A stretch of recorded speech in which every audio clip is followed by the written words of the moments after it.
Welcome to Classic Paranormal, where we bring you true stories of the weird, strange, and otherworldly from works of literature from the past that time forgot.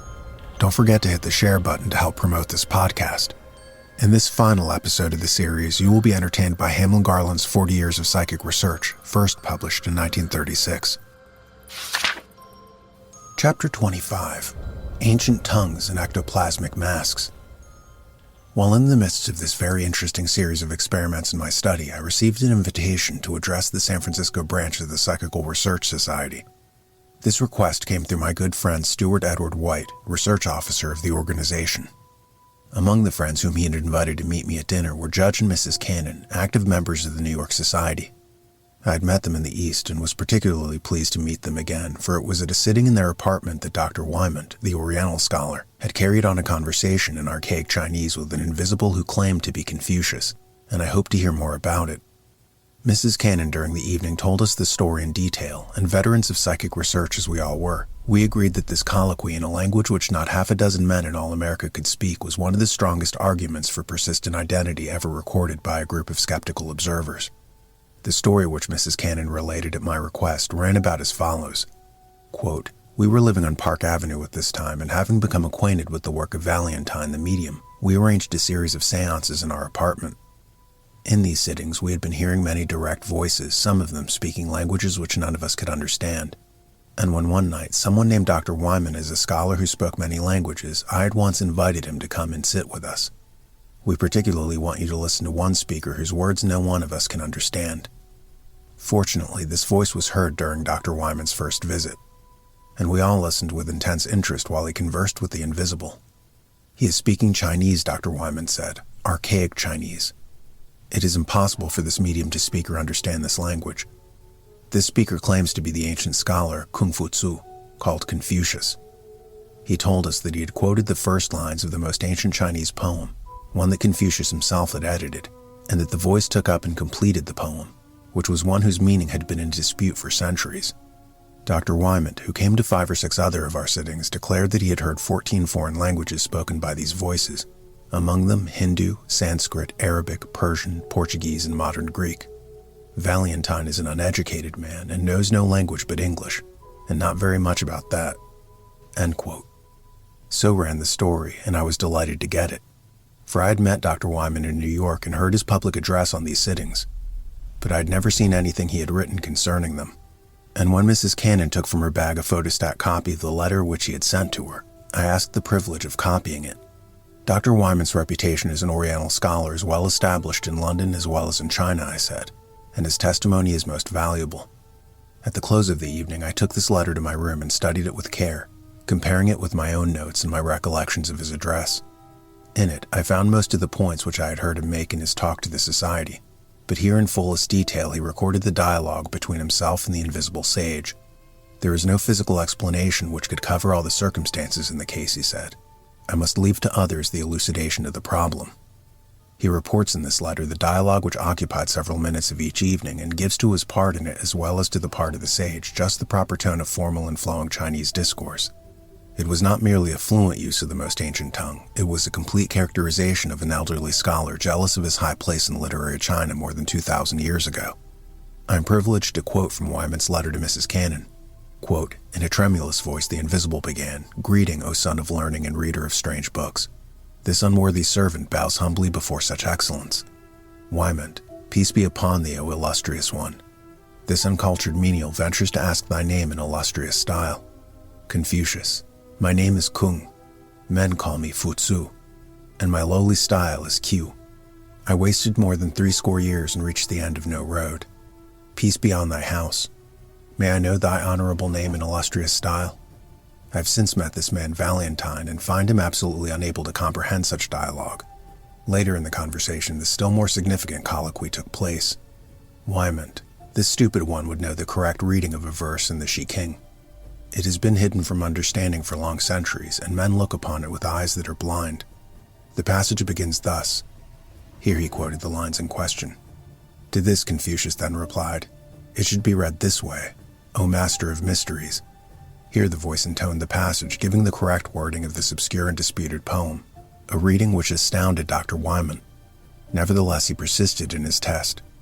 Shall I ask of one passage in the Master's own writings?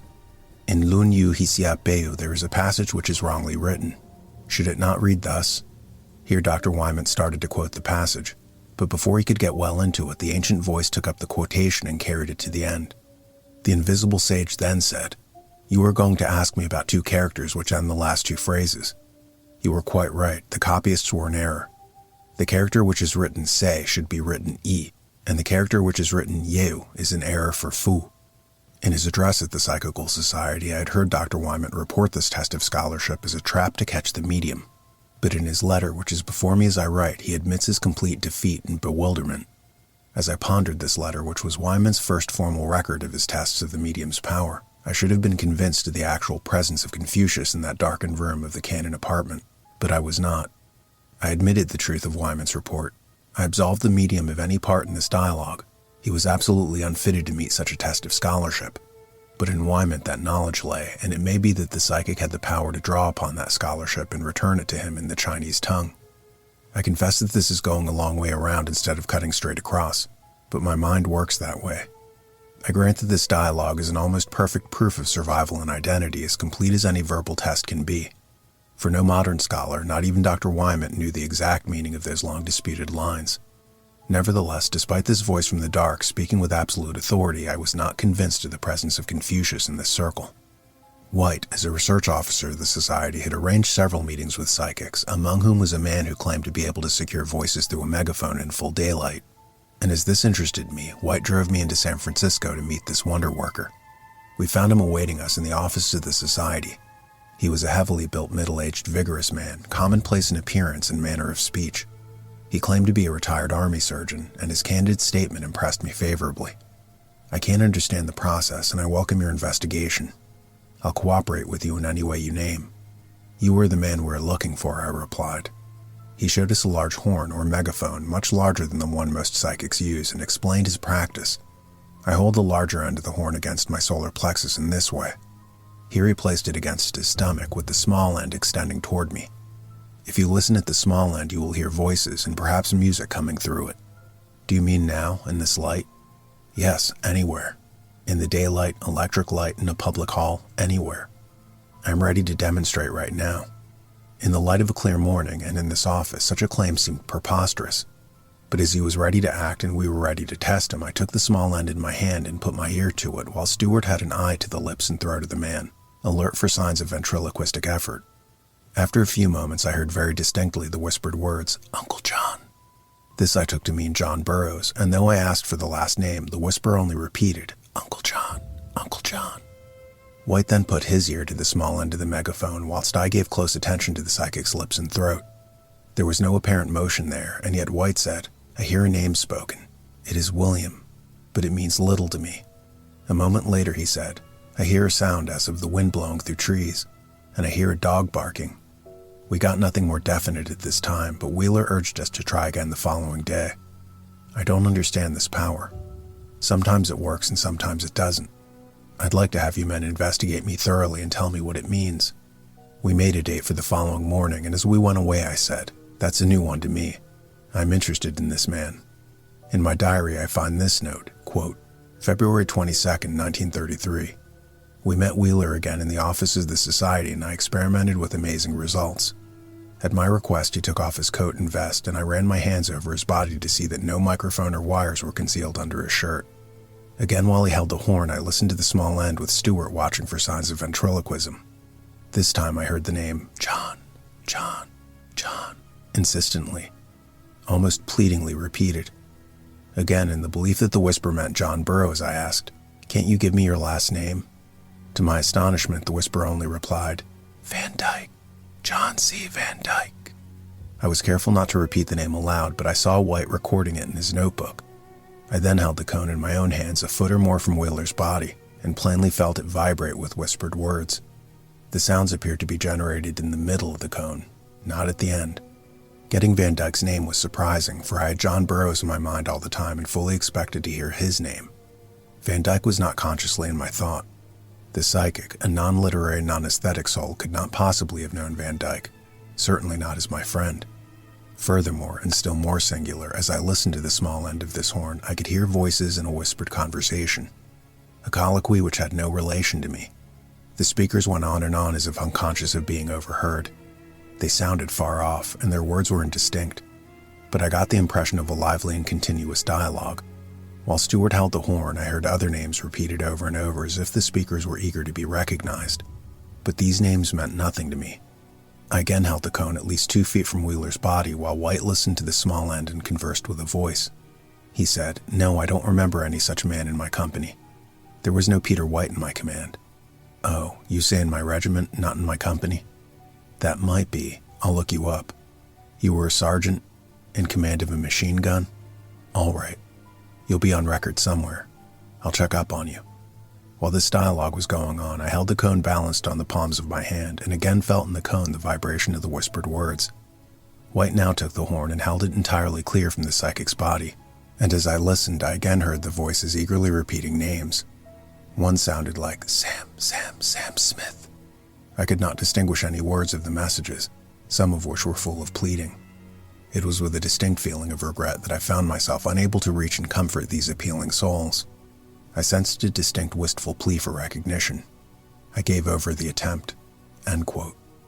All this, be it remembered, took place in an ordinary business office in full daylight, with the psychic apparently normal throughout. He appeared quite candid and trustful. He let the horn pass into our hands without the slightest hesitation and discussed his performance with engaging frankness. I said to him, "Your trick is entirely novel. I'd like to try again to make sure I did not imagine those voices." My use of the word trick did not disturb or irritate him. "You'll find no trick in it," he soberly replied. "It's all true and all a mystery to me. I hope you experts can explain it. I can't. All I know is the voices come. Sometimes I get symphonic music that can be heard by all the people in a hall." As we went away, I said, "Stewart, what name did you catch while I was listening at the horn?" "I got John C. Van Dyke." "What did you get?" "Just that, John C. Van Dyke."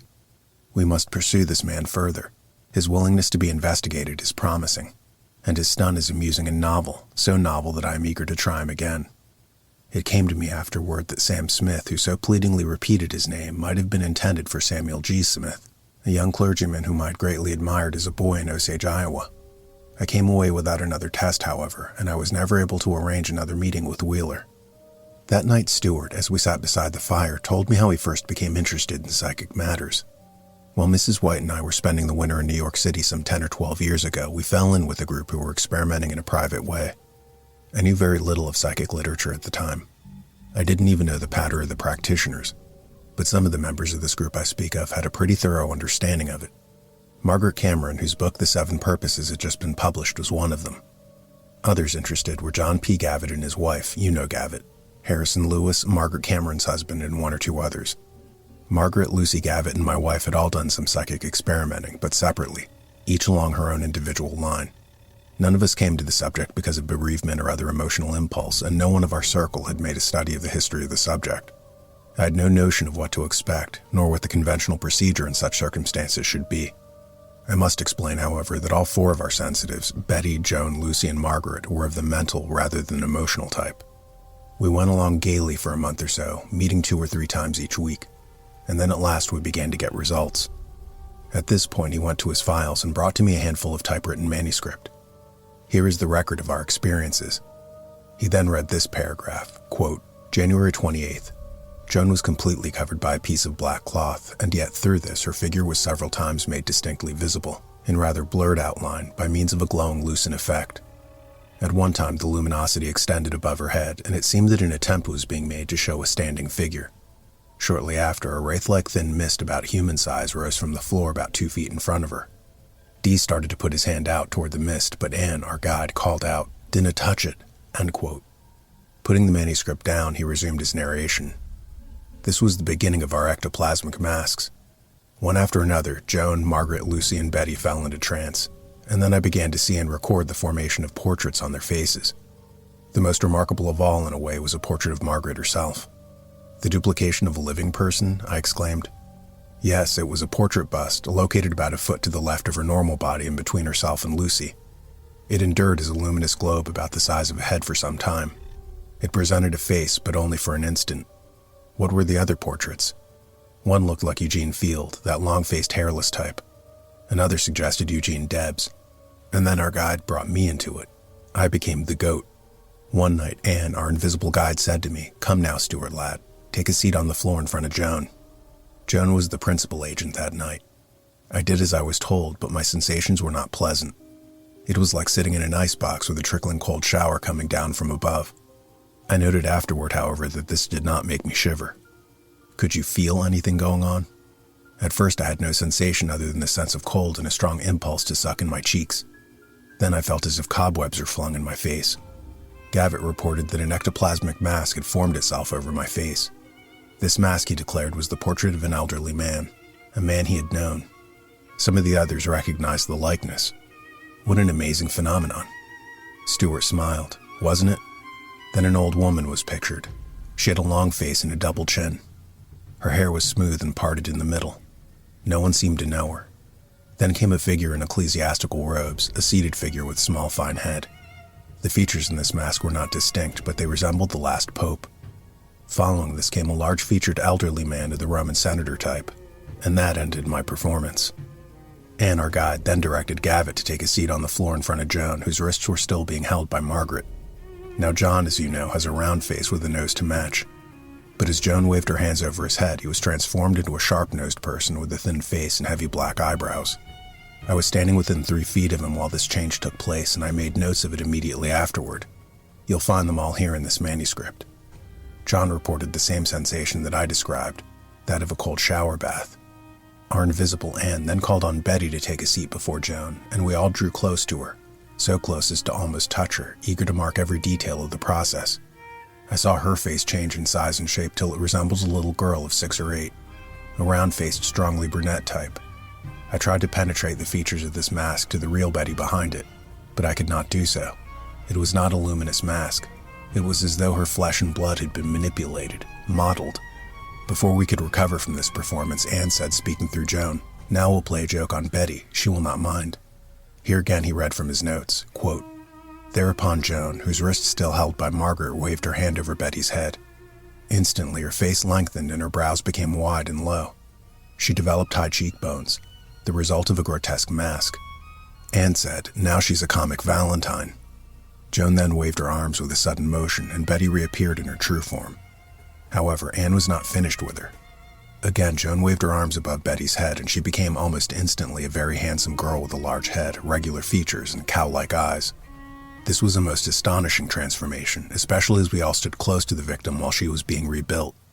Anne said, 'I want to show how big little Betty can be,' end quote.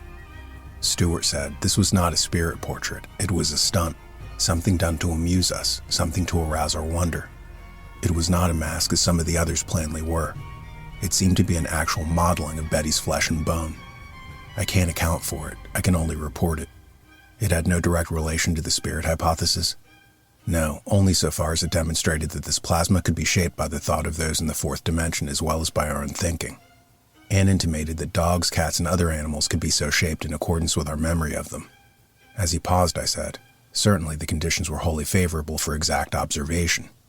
You were all friends, and none of you were professional mediums. I'd like to take that manuscript record home with me and quote from it.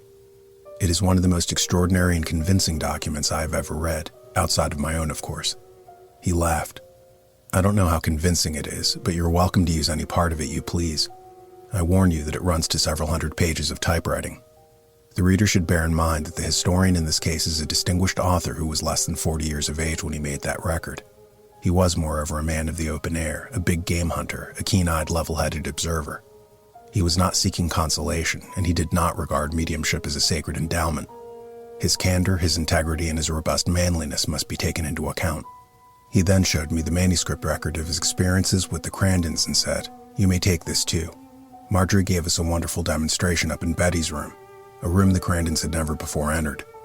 I've read your report of your special sittings with Marjorie, and I can substantiate everything you say of her.'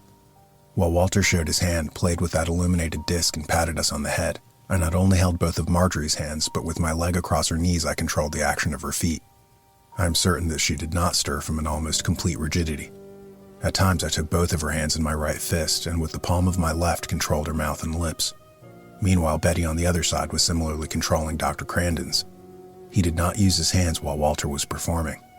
At times, the ectoplasmic rod with which Walter moved the donut could be seen as it fumbled this object or picked it from the floor with some difficulty.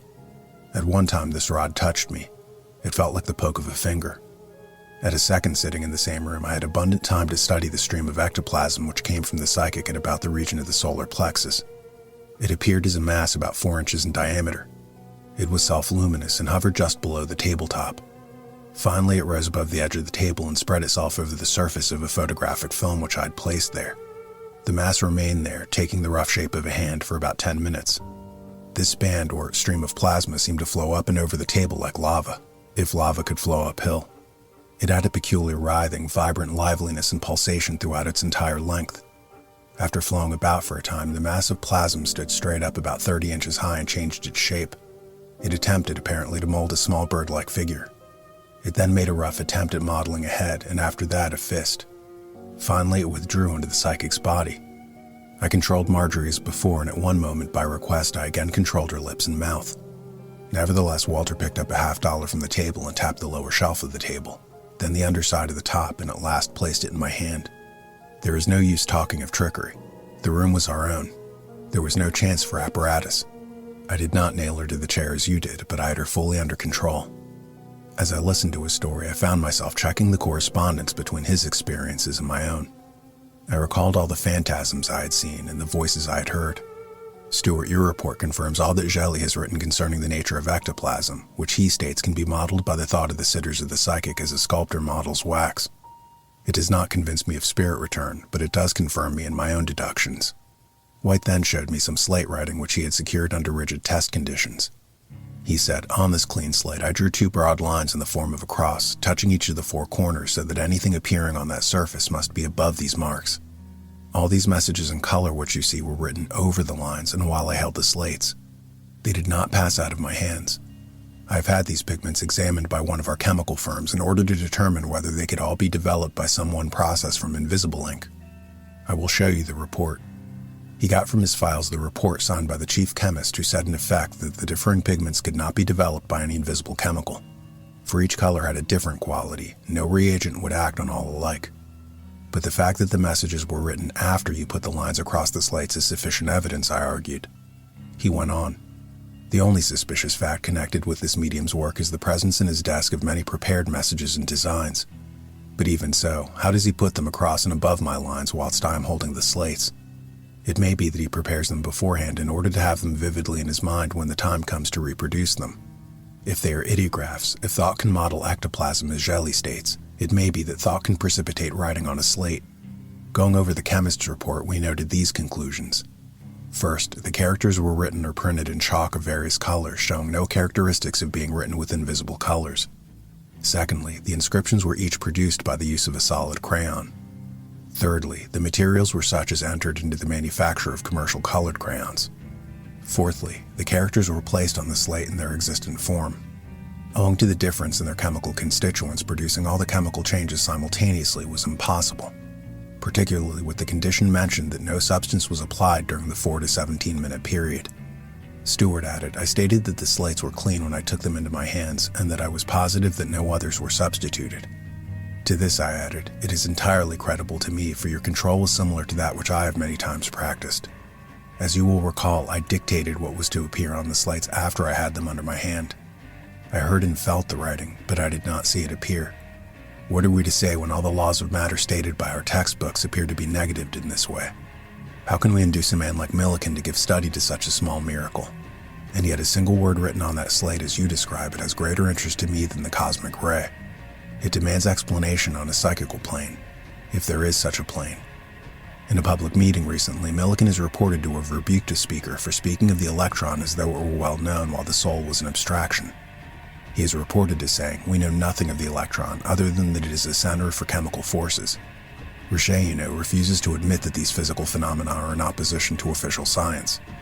He says, to admit telekinesis in the formation of ectoplasmic phantasms is not to destroy the smallest fragment of science. It is but to admit new data, to recognize that there are unknown energies. Materialization does not contradict one established fact, it merely adds new facts. That is my own way of looking at it, said Stewart, and satisfactory so far as it goes. I put more emphasis on the messages than you do. The method is interesting, but the personal character of the communication is to me still more valuable. Richer says somewhere that mediums have an irresistible tendency to reconstruct in ectoplasmic material the forms and faces of individuals. I'm asking, why? What causes this irresistible tendency? Probably because we all demand it of mediums. And that brings us right back to the method. How can our thinking cause these phantasms to take shape? In the end, we went to bed quite as if the mystery involved were purely one of argument. The 3 points which stand out most sharply in this testimony are these. First, Stewart's own statement of his feeling while the mask was being formed over his own face. Secondly, the formation of an image of one of the women, a little to one side of her, a veritable phantasm of the living. And thirdly, the remodeling of Betty's face under the humorous, keenly observant eyes of her husband. There is nothing in these entertaining feats inconsistent with the claim that our discarnate relatives are adepts in idioplastic art, but it shows a mingling of the quick and the dead which increases our sense of the mystery of matter as well as of spirit. Chapter 26. Summing up the evidence. At this point, I should like to have the reader recapitulate with me the most significant events of the foregoing plain narrative of my experiences. They may help to a clearer understanding of a most elusive problem. Let us take them up in the order of their appearance. First, in 1892, under test conditions, I heard the strings of a closed piano sound while my hand was on the lid. The strings were plucked in accordance with my dictation, now on the treble, now on the bass, keeping time to my whistling.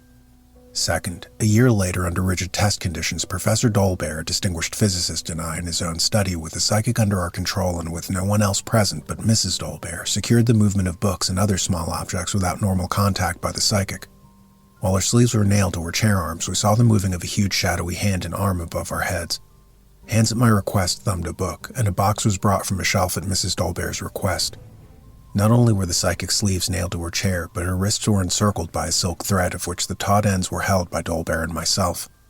Third, in the home of B.O. Flower, with no one present but Mrs. Flower, the psychic, and ourselves, we obtained telekinetic movements of a megaphone and secured independent writing on sheets of paper, 2 yards from the utmost normal reach of the psychic. And as a final test, we secured writing on a sheet of paper while we controlled both the psychic's wrists, which were in addition bound by tape stitched to her sleeves and nailed to her chair arms. Fourth, in full sunlight, on slates untouched by either the psychic or myself, I received messages in varying script and signed by differing personalities.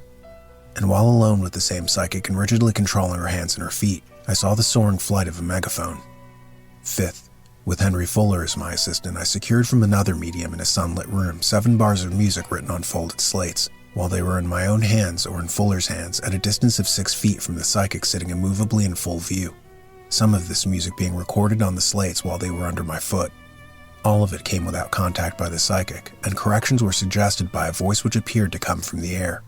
The speaker claimed to be my friend, the composer Edward MacDowell. Sixth, in a sunlit room while I held the corners of a closed end of a thick pad of manila paper with the psychic's fingers merely touching the closed end of the pad, I obtained on several pages in the middle of the pad written messages. And later in the center of a 400-page book, selected at random from the shelves of a library which the psychic had never before entered, I obtained writing while the closed book was held in my 2 hands, a grasp which I never relaxed for one moment. Seventh, in the presence of a psychic whose wrists were encircled with tape and nailed to his chair, I secured writing in the center of the table utterly out of his reach, and while he was thus nailed to his chair arms and his right hand controlled by a sitter, I felt on my left arm the grip of a strong right hand. I saw this hand dart from a cloud of blue vapor before the psychic's breast and raise a glass of water to his lips. On another occasion, while the psychic's wrists were nailed to his chair and his little finger was linked with mine, his undershirt was tossed across the table. The psychic said it had been taken off his body while thus controlled. Eighth, from a woman psychic while under my control with her sleeves nailed to the arms of her chair, I secured on a sheet of paper the print of 2 large hands, and on wax the print of a thumb which was neither that of the psychic nor that of any other member of the circle. In the red light of the lamp, I placed a gag in the mouth of the psychic, and while my hand was on her head, she produced or helped to produce a voice which did not issue from her lips, a voice which loudly sang. While she was still controlled by my nails and tape, invisible hands in complete darkness picked minute objects from the floor, described them accurately, and afterward placed them in my hand. Invisible hands pulled my hair, touched my fingers, and at last a large hand showed itself under my eyes, moving about above an illuminated pad. I group these observed phenomena at this point not because they are more interesting than many others I've witnessed, but because they were secured in small circles under my own test conditions. If they did not happen, then my testimony on any phenomena in the world about me has not the slightest value to me or to my readers. I shall begin my discussion of them by admitting that they and many others I've recorded were all in the nature of stunts, as if the invisibles were intent upon amazing me rather than converting me. I use the word stunt in its popular sense, a display of skill in the execution of a difficult task.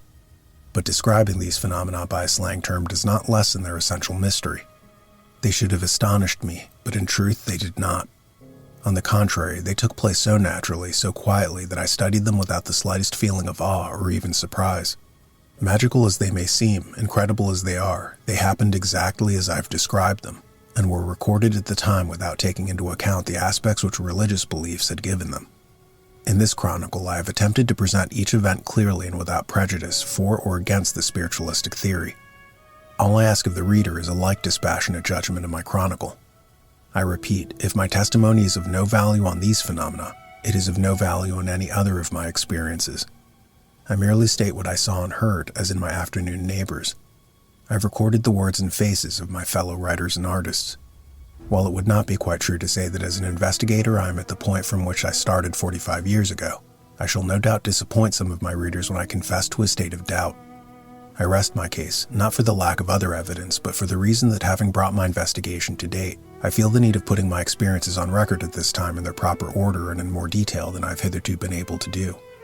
I have no intention of adding to the discussion of this most vital subject. My interest will continue, indeed it will deepen with my days, but I shall leave elucidation to others. The shadow of death, once so remote, has become a cloud across my pathway, so close that I can almost touch it with my hand. Questions which are wholly academic at 31 become concretely personal at 75. The problem of survival has for me today a significance which it did not have when I began my researches 45 years ago. With the rapidly diminishing circle of my relatives and friends, I find myself increasingly lonely, reflective. Already the larger part of my generation have become intangible, and many of those who remain on the earth are seeking, like myself, some evidence, some assurance of a life beyond the black deep whose waters they must soon cross. That I should welcome a hail from that dim other shore is true, but the voice must be real and not imaginary. As I bring this record of many personal experiments to a close, I am urged by my friends to state my conclusions. To them I must reply, I have no conclusions.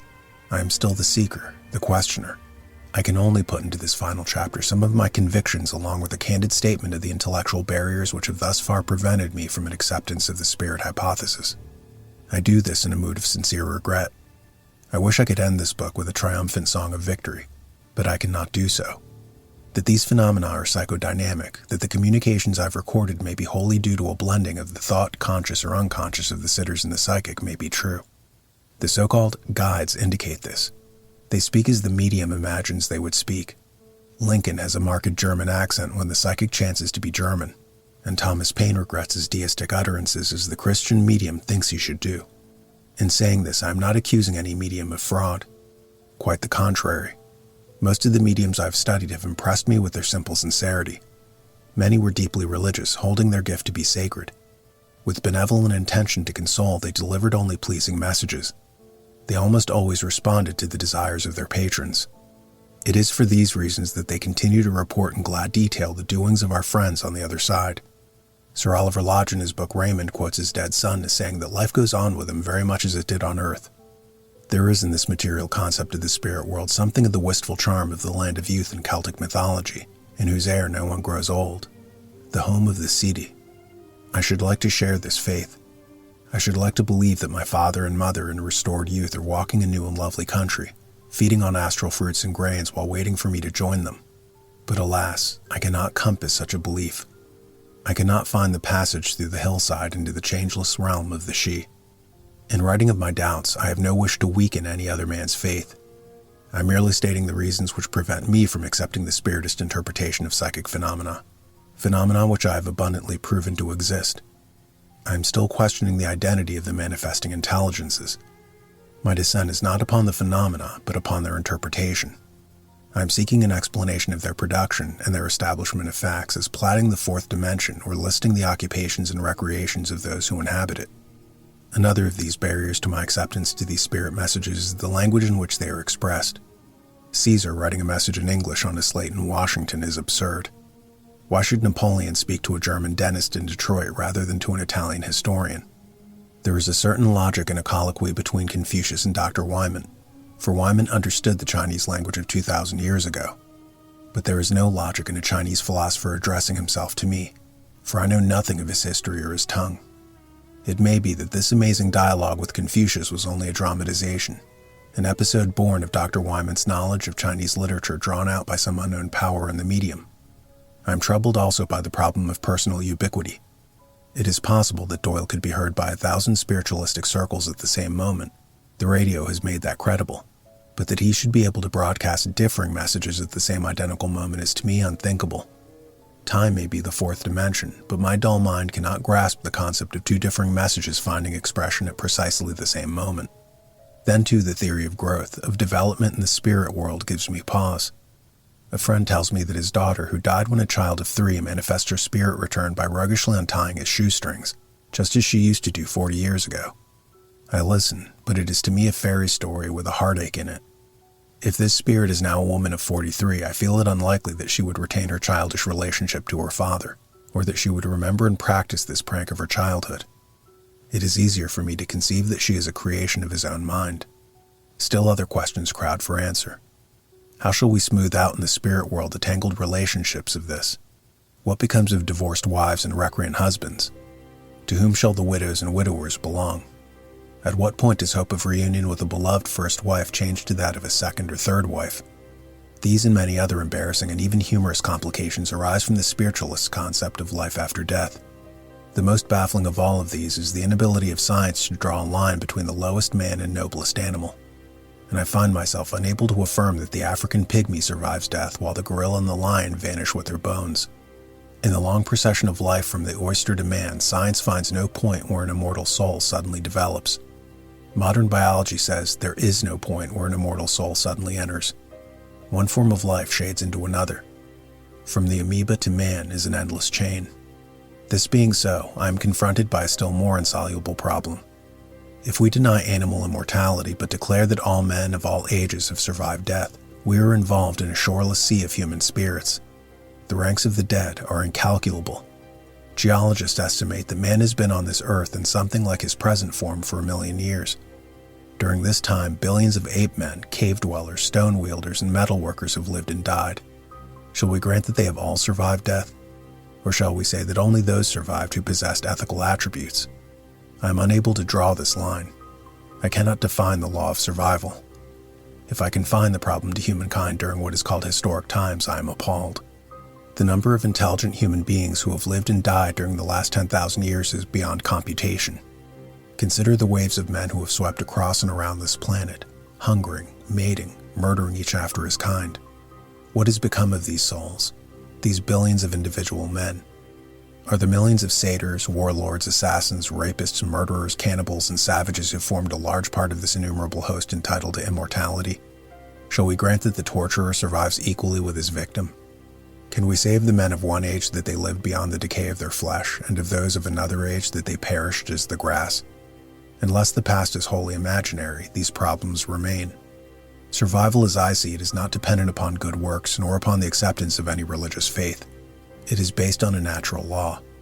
With me it is not a question of the fate of an individual, not even of a race, but of all living creatures. Evolution is a continuous process. I can find no chasm between man and animals. Survival therefore comes down to a question of the persistence of force. It is not a privilege granted to a few. It is all-embracing, a principle inherent in every form of sentient life. Many other great and clear thinkers profess and defend personal survival, but I cannot achieve it. I wish I could. Others who believe in personal survival seem not disturbed by questions which trouble me. Where do these unnumbered quadrillions of discarnate spirits dwell? Where in our universe can space be found to shelter and nourish them? What concept of heaven or hell is vast enough to contain them? Admitting that our concept of space is illusory and that our divisions of time are merely local, founded upon the movements of our planets, minute specks moving among the stars, I find no room for universal spirit persistence and growth. Development as well as survival must be considered. It is an inescapable law of life. Nothing is static. In most of the individual lives of the myriads of men and women of recorded time, we find birth, growth, and in many cases old age, with death coming to all. Each child who lived developed an individual character, a separate entity. He knew that he was neither a stone nor a clod.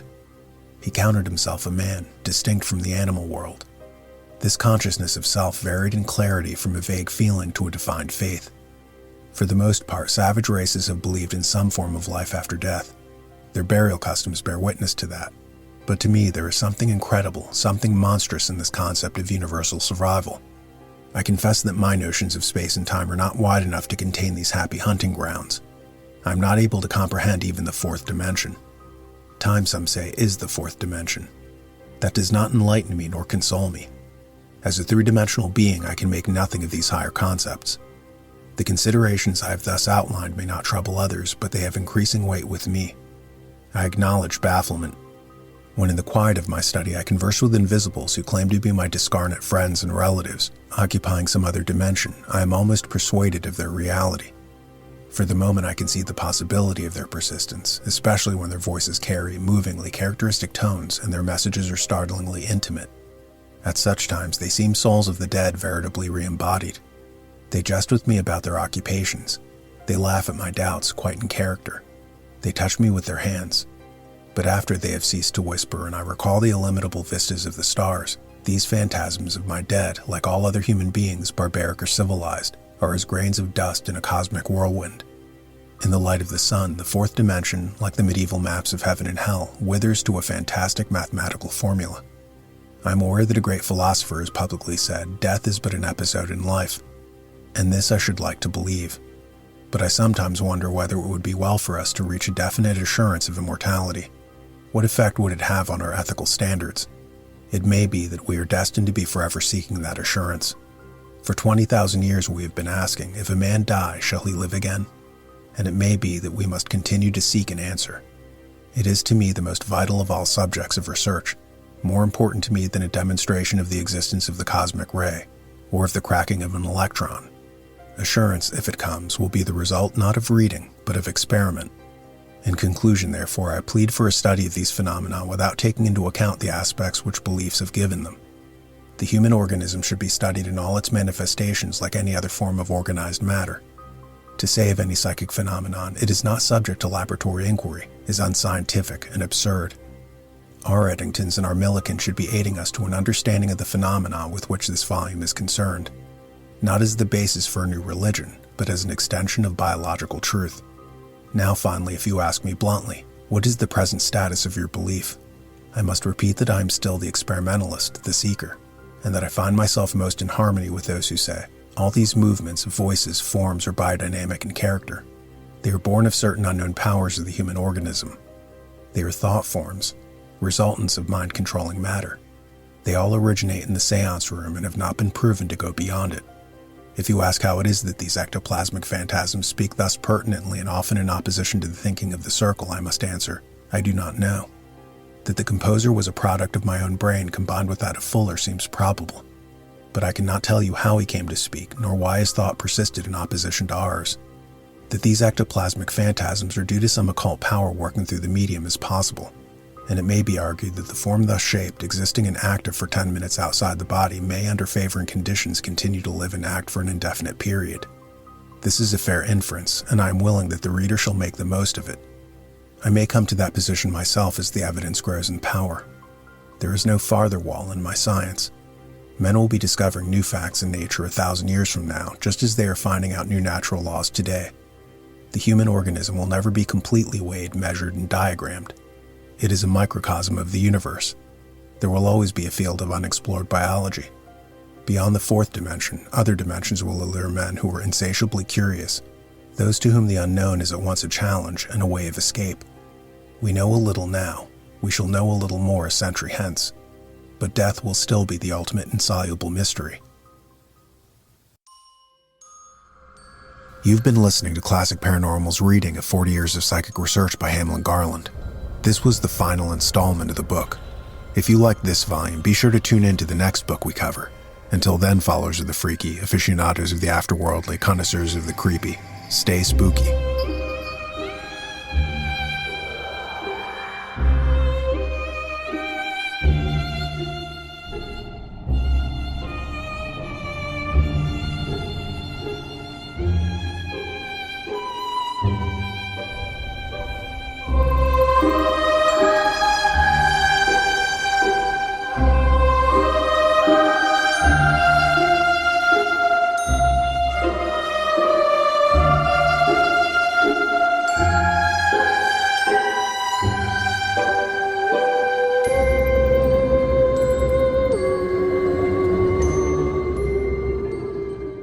before you go, consider subscribing to my new podcast, Classic Paranormal.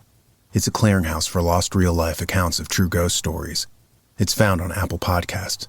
Go there now if you're interested in enigmatic tales, chilling true accounts, chronicles from cases of the past that time has forgotten, but that the modern person who likes relaxing by a campfire swapping ghost stories might appreciate. As I said, the new podcast I'm launching is available on Apple Podcasts and Spotify, and there's a link in the description below on this video.